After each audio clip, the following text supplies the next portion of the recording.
cariad amhosib i'w dal, ma'n amlwg. Dyfal donc. Lol, botes, maip. Ti di newid y gan? Be ti'n feddwl? Un funud roedd y gwbl yn goel gwrach ar funud nesa. Be? Ti'n dweud wrth Pwyll nad oedd fewyd oedd ychwelyd i orsedd arberth. Fe ti eisiau mo hynny?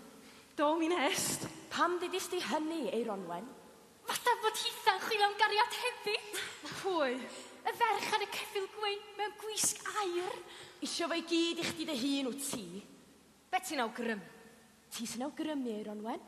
Bob tro doedd i allan o'i ystafell, mae dy lygaid i'n siarad cyfrola. Ei ddigedd glwa i'n dy lais di Gweno. Hynta celwydd glwa i'n datebion di. Cenwch eich noswylgan ac ewch eich gwlau ar eich union. Pob un ohonoch chi.